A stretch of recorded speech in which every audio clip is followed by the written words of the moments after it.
ఓంకారంచ బ్రహ్మా యావదోంకార సంభవః అకారోకారమాకార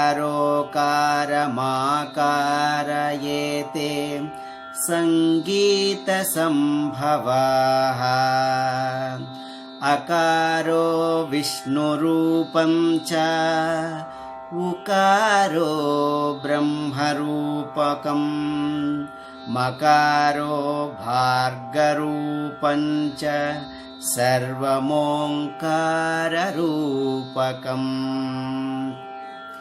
ఓంకారం బ్రహ్మస్వరూపము. ఆ ఓంకారమునందే యావత్ జగత్తు పుట్టెను. అందులో అకార ఉకార మకారములచే మూడక్షరముల వలన సంగీతము పుట్టునని భావము. అందు అకారము విష్ణురూపమనియు, ఉకారము బ్రహ్మరూపమనియు, మకారము రుద్రరూపమనియు, త్రిమూర్తుల స్వరూపమే ఓంకారమని అర్థం. ఇది శాస్త్రజ్ఞుల మాట. సామవేదాత్ సంగీతం అనే నానుడి అనాదిగా మనం వింటూనే ఉన్నాం. వైదిక కాలముననే సంగీతము భారతీయ సంస్కృతిలో వికసించబడినది. ప్రాచీన భారత నాగరికతలో సంగీతం ఎంతవరకు వృద్ధి చెందినదో తెలియటకు ఆధారములు కలవు. అయితే మనం లౌకికంలో చెప్పుకునేటప్పుడు మనం నివసిస్తున్నటువంటి గ్రామానికి కానీ ఆ దగ్గరలో ఉన్న ప్రదేశం కాకుండా కొంచెం దూరంలో మనం వెళ్ళేటప్పుడు ప్రశాంతమైన ప్రకృతి వాతావరణాన్ని ఆస్వాదిస్తూ మనం కళ్ళు మూసుకొని వింటూ ఉంటే పక్షుల కిలకిలలు, సెలయేరుల జలజలలు, అలాగే పర్వతాలపై నుంచి పడే నీటి అలజడులు చాలా మనకి ప్రకృతి నుంచే మనకి సంగీతం ఉత్పన్నమైనదని తెలియచున్నది. అంతేకాక ఆదిమ మానవుడు ఎలాగైతే తనను తాను తెలుసుకొని ఎలాగైతే సంఘజీవిగా మారాడో, సంగీతము కూడా ఒక ప్రాచీన కాలం నుంచి చూస్తే మొట్టమొదట మనిషి ఎలా గుర్తించాడు అనేది లౌకికంగా చెప్పుకునేటప్పుడు ఒక అడవిలో మనిషి అలా వెళుతూ ఉంటే వెదురు బొందులు అక్కడ ఉన్నాయి. అవి కొంచెం పెద్దగా ఎదిగిన తర్వాత దానికి కొంచెం ఒక రకమైనటువంటి బీటల బారింది, క్రాక్స్ బారినట్టు పడి ఉన్నాయి. గాలి వీచేటప్పుడు ఈ గాలి ఆ వెదురు బొంగుల్లో వెళ్ళేటప్పుడు ఒక రకమైనటువంటి సౌండ్ అక్కడ వచ్చిందనమాట. దానిని మానవుడు ఇందులో వెళ్తూ ఉంటే ఒక రకమైన సౌండ్ వస్తుంది కదా, దాన్ని తీసి ఒక హోల్ చేశాడు, ఒక రంధ్రం చేశాడు. దాని నుంచి ఒక ఊదడం, నోటితో ఊదడం మొదలెట్టాడు. దానిలో ఒక సౌండ్ వచ్చింది. అలాగ ఒకటి ఒకటి ఒకటి పెంచుకుంటూ అలా కొన్ని రంధ్రాలు చేస్తే అతనికి ఒక మంచి అనుభూతి దొరికిందనమాట.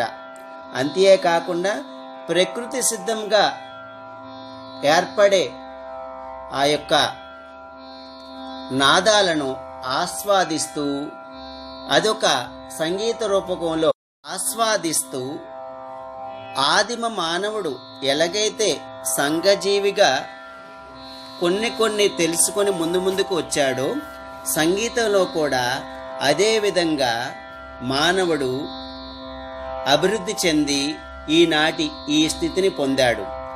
సంగీత చరిత్రను పరిశీలించి చూసినా దాని మూలములు క్రీస్తు పూర్వం 4000 సంవత్సరముల నాటి ఋగ్వేద కాలమును ప్రబలిన వైదిక గానమును చూపును. ఆనాటి ఏకస్వర గానము, అర్చక గానము అనేవాళ్ళు క్రమముగా ద్విస్వర గానము గాదిక గానము అనేవారు, సామిక త్రిస్వర గానము పరిణితి చెందినది, అంటే 3 స్వరాలతో పరిమితి చెందినమాట. ఈ సామిక గానము ఉదార్త, అనుదార్త, స్వరిత అను 3 స్వరములు కలిగి రి స ని ధ్వనింప చేయుచు ఈనాటికి వేదపట్నమందు వినవచ్చు దీనిని. అయితే వేదపట్నం చేసినప్పుడు మంత్రోచ్చారణ చేసేటప్పుడు ఈ 3 ధ్వనులు ఈ రోజు వరకు మనం ఇప్పుడు కూడా వింటున్నాం. తదననన తనననననన తనననననన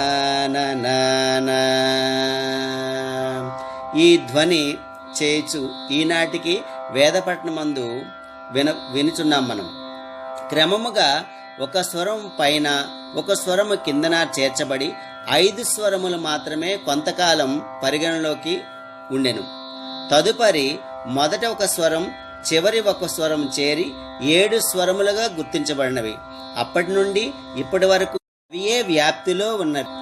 నాటి సామగాన సప్తస్వరములు నేటి కరహరప్రియ రాగములో మనకి కనిపించున్నవి. గణిత సంబంధ రీత్యా ఎంతో నిర్దిష్టమైన అనురూపమైన పరస్పరాంతర సంబంధములు కలిగి ఉన్నవి. ఇవి సంగీత చరిత్రలో ఒక అధ్యాయం. సప్తస్వర గానము నాటి నుండి సంగీత సంస్కృతి వివిధ పోకడలు పోయి క్రీస్తు శకం తొలినాటికి ఒక గాంభీర్యమైన సృజనాత్మకమైన కళగా ఉద్భవించింది. ఆక్టివ్ సిద్ధాంతము క్రీస్తు పూర్వం 3000 నుంచి ప్రవర్ధిల్లినను ఇప్పటి సప్తస్వరములు, నామములు, షడ్జ రిషభ గాంధార మధ్య పంచమములు, దైవత నిషాదములు, సరిగమ పదని క్రీస్తు శకం 600కు పూర్వం మాత్రమే నిర్ణయించబడినవి. సామగాన పద్ధతి క్రమేణా గ్రామ మూర్ఛన పద్ధతిగా పరిణతి చెందినది. ఈ కాలమున సప్తస్వర శృతులు వైవిధ్యంపై అనేక పరిశోధనలు జరిగినవి. ఈ పరిశోధన మూలకముగా 12 శృతులు, 16 ద్వవింశతి శృతులు నిర్ణయించబడినవి. క్రీస్తు పూర్వం 500 మొదలుగా క్రీస్తు శకం 300 వరకు క్రమానుగతముగా వృద్ధి చెందిన సంగీతం, నాట్యముల పరిజ్ఞానమును ఒక సంకలిత రూపమును సవ్య వస్తీకృతమును చేయుటకు గుప్తకాలమున జరిగిన కృషి ఫలితమే భరతుని నాట్యశాస్త్రము. భరతుని నాట్యశాస్త్రమునందు 36 అధ్యాయములు. ఈ గ్రంథములో 6 అధ్యాయములు 6000 ద్విపదులు కలిగిన సంగీత విషయములు విశదీకరిస్తే మిగిలిన అధ్యాయములు నృత్యము, నాటకము విషయములు విపులీకృతమై ఉన్నవి. ఈ ద్విపదులు అనేక రాగములు మూర్ఛన వివరిస్తూ సంగీతపు అంతర్భాగము కొలతపై జరుగు పరిశోధనలు కూడా ఇవ్వబడినవి. ద్రవిడ సారస్వతము 5000 సంవత్సరాల నాటికే ఎంతో పురోగతి నొందినది. వారి సంస్కృతి సంపదలు ద్రవిడ భాషలో అత్యంత ప్రాచీన గ్రంథం శిలప్పాధికారంలో పేర్కొనబడినది. ఈ శిలప్పాధికారము చేర రాజ్య పాలకులని కుమారుడైన ఇళంగో అడిగత్ రచించిన సంగీత నృత్యాలు చాలా విపులీకరించబడినవి. వివిధ మూర్ఛనలు, వాయిద్యములు గూర్చి, గాయకుని అవసరమైన గుణాలు గూర్చి, తత వాయిద్యములు, వైనికులు గూర్చి, సభా మందిరమును గూర్చి, సహకార వాయిద్యములు గూర్చి అనేక విధములుగా ఇందులో పేర్కొనబడినవి. భరతుడు మార్గ గానమున సంప్రతిష్టం చేస్తే మతంగుడు దేశీగానమును వ్యక్తీకృతము చేసి భారత గాన ప్రపంచమున ధాటికి ఆదరణీయ స్థానము కల్పించెను. అందుకు ఆర్యేతర జాతులందు ప్రచారమునందుండిరి. రామాయణము స్వర సంకేతములతో వ్యవస్థీకరించి వారికి పెక్కు సందర్భములందు ఆయా జాతుల పేరున తద్దిత రూపములను మతంగుడు కల్పించెను. అటు తరువాత 11వ శతాబ్దమునకు చెందిన సంగీత మకరందమనే గ్రంథమును నారదుడు విరచించడని ప్రతీతి. కానీ ఇతడు పురాణ ప్రసిద్ధి దేవమౌని కాజాలడని పండితుల అభిప్రాయం.